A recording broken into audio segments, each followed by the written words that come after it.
경남을 넘어 대한민국이 사랑한 언론 경남 도민일보가 만드는 본격 뉴스 비평 방송 뉴비자 지금 시작합니다. 저는 김현수입니다. 네, 안녕하세요. 이현재입니다. 원재 기자 혹시 고정 멤버인가요?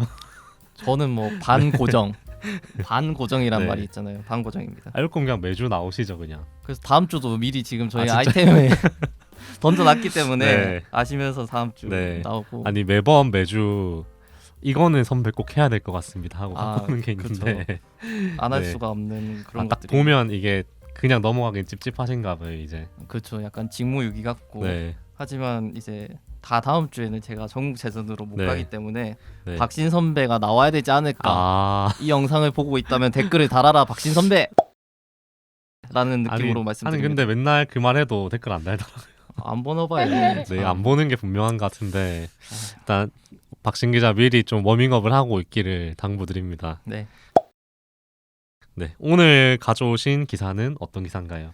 네, 오늘은 좀 연재하고 있는 기사가 있는데 네. 그 기사가 좀 눈에 띄었습니다. 네. 뉴스원의 사건의 재구성이라는 연재 기사인데요. 네, 이게 그 이전에도 뜨문뜨문 뭐 사건의 재구성이라는 이름으로 나가긴 네. 했는데 네, 제가 봤을 때 거의 한 2020년부터는 정말 꾸준히 지금 보도 사건의 재구성이라는 타이틀로 기사가 올라오고 있더라고요. 네, 사건 기사를 다루는 보도인데 그 그 보도 행태가 조금 문제가 네. 많아서 짚어보려고 합니다.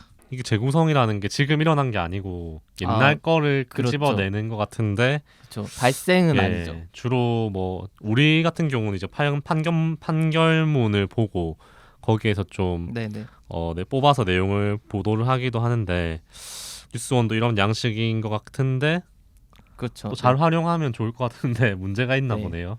뭐 판결문으로 이제 기사를 쓰면 그거대로 되게 장점이 있고 네. 하죠. 근데 제가 봐도 그 뭔가 기사 구성상 마지막에 뭐 형량이나 뭐 이런 거에 대한 얘기도 나오는 걸 봐서 판결문까지 다 보고 이제 얘기를 하는 것 같아요. 보니까 추정하건데 네.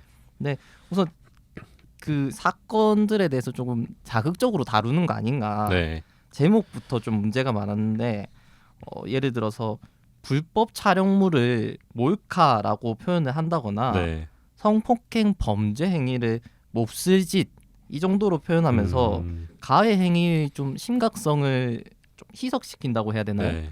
그런 제목들을 달더라고요. 그래서 좀 가볍게 여기고 또는 자극적으로 네. 만들고 해서 사건 자체를 좀 조회수 따라가는 거 아닌가 싶습니다. 네. 전형적인 그 자극적인 사건 기사라고 볼 수 있네요. 그렇죠. 사건 기사를 저희가 네. 몇 번 했는데 이렇게 일러스트도 썼겠네요, 또. 일러스트 역시 썼습니다. 네. 일러스트는 좀 뒤에 나온 내용이긴 한데 먼저 네. 좀 볼까요? 네. 어떤 가해 행위를 떠올릴 만한 네. 그런 뭐 일러스트를 썼고 되게 어둡고 네. 침침하고 뭔가 피해자가 웅크리고 있거나 뭐 음. 그런 일러스트를 거의 꼭 붙였고요. 다른 네. 거 붙일 거 없으면은 항상 붙이고 가더라고요. 네. 그래서 뭔가 좀 피해자를 너무 네. 딱 그 피해자 다움을 강요하는 듯한 네네. 딱 피해자는 이래야지 싶은 그런 네. 거를 좀 강요하는 듯한 가해자는 악마 같은 좀 네. 악랄한 이미지. 네. 피해자는 좀 웅크리고 있고 막 네. 고통받고 막 이렇게 고개 숙이고 네. 이런 이미지로 너무 네. 전형적으로 소비를 하고 있습니다. 그러면 좀 그 중에서도 제일 문제가 될 만한 보도 한 개를 좀 소개시켜 주시죠. 저 사실 제일 핵심이 되는 거는 하나가 있었는데 네. 그거를 좀 소개를 해드리겠습니다. 애들 돌보러 전처집 왔다가 남친과 통화 소리에 격분 성폭행이라고 네. 이것도 뉴스원 사건의 재구성에 네. 나오는 건데요. 일단 좀 너무 범죄 행위를 네. 자세히 묘사하고 있다는 문제점이 있습니다. 네. 기사 내용도 한번 소개시켜 주시죠.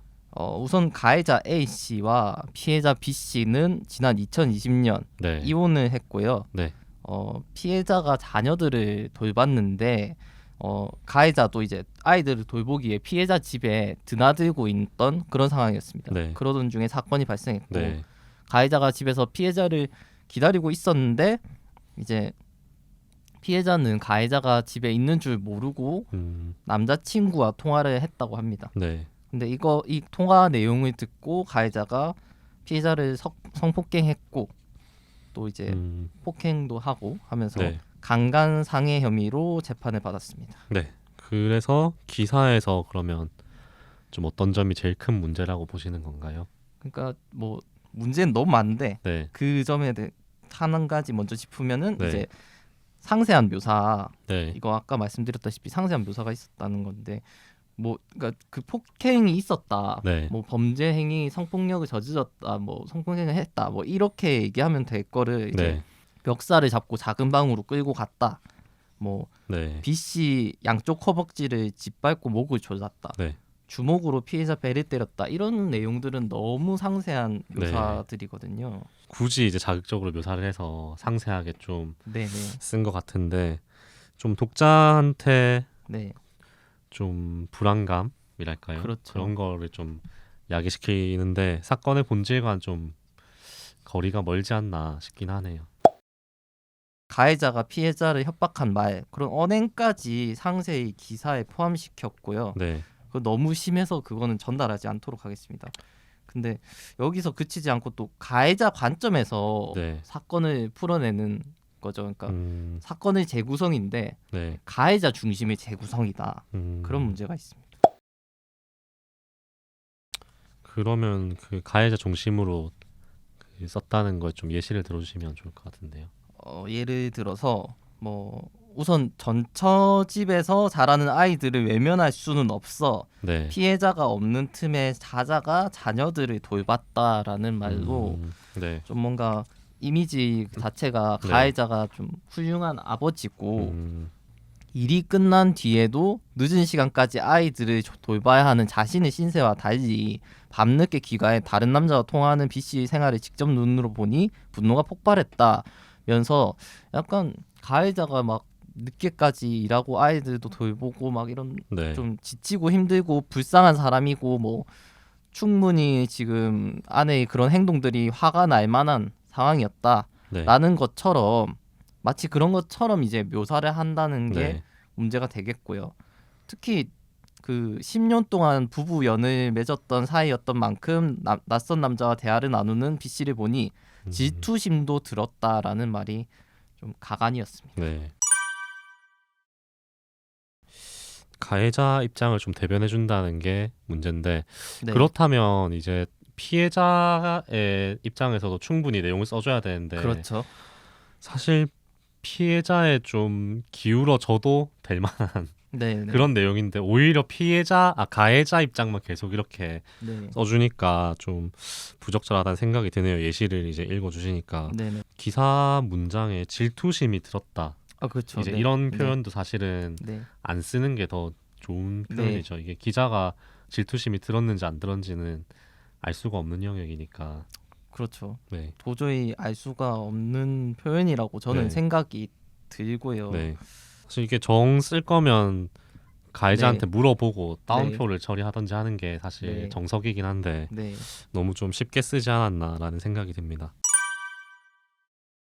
결국에 이런 것들이 이제 결국에는 다 이제 남편, 그러니까 전 남편 입장, 가해자 입장에서 쭉 따라가다 보니까 네. 뭔가 그거에 감정이입이 되기가 쉽고 네. 뭐 사실 뭐 우리 독자들이 수준이 사실은 그렇게 낮지 않아서 이 네. 댓글에서도 너무 가해자 입장을 반영했다라는 댓글이 네. 가장 공감을 많이 받기는 했습니다만 네. 그럴 우려를 남길 수 있기 때문에 기자가 좀 이렇게 가해자 입장에서 관점에서 따라가는 것 자체가 문제가 크지 않았나 싶습니다. 그러니까 이게 이런 기사를 읽고 네. 남자 이제 이 가해자 편을 드는 독자도 있을 거고 네. 또 이 기사를 읽고 기자를 욕하는 네. 독자도 있을 텐데 네. 이 가해자의 편에 서는 독자들도 문제고 네. 기자를 욕하는 것도 언론이 신뢰가 떨어지는 일이니까 네. 문제고 다 문제죠. 네, 그냥 이래저래 다 문제네요. 그냥 네. 저널리즘의 원칙 책 리뷰할 때도 네. 그 환석 선배랑 같이 사건 기사를 왜 쓰는지에 대해서 얘기를 했던 게 기억이 나는데요. 네네. 사실 사건 기사가 이제 이런 비슷한 범죄를 예방하는 효과도 있고 뭐 그런 게 쭉쭉쭉 얘기했었는데 네네. 사실 지금은 다 클릭수를 올리려고 쓰다 네네. 보니까 이게 분명히 피해자가 있는 사건인데도 불구하고 좀 네. 그런 걸 고려 안 하는 것 같아서 매번 지적할 수밖에 없겠네요, 뉴비자가. 네, 그래서 사건 기사 지적은 뭐 여러 차례 해왔지만 네. 뭐 몇 년째 지금 뉴스원이라는 언론사에서 이렇게 네. 가져갈 만한 그런 연재물인가라는 네. 걸 생각해봤으면 좋겠고 네. 또 가능하면은 안 했으면 좋겠습니다. 이 연재. 알겠습니다. 네. 과연 변화가 생길지 한번 네, 제가 지켜보도록. 계속 하는지 네. 보려고요. 알겠습니다. 그러면 체전이 언제였다 했죠? 세전은 다다음 주고 다음 주까지 제가 나옵니다. 아. 다음 주까지 보세요. 아 다음 주까지 약속한 네. 걸로 일단 계약을 하고 네. 다다음 주 박신 기자 나오고. 아 그럼 봐야겠네요. 네, 또. 알겠습니다. 그럼 체전 소식은 유비자에서 간단하게 또 소개를 하도록 하겠습니다. 네, 알겠습니다. 알겠습니다. 오늘 유비자 준비한 주제는 여기까지고요. 다음 주에도 꼭 돌아오겠습니다. 네, 지금까지 저는 김현수였습니다. 네, 다음 주에도 나오겠습니다. 이원재였습니다. 감사합니다.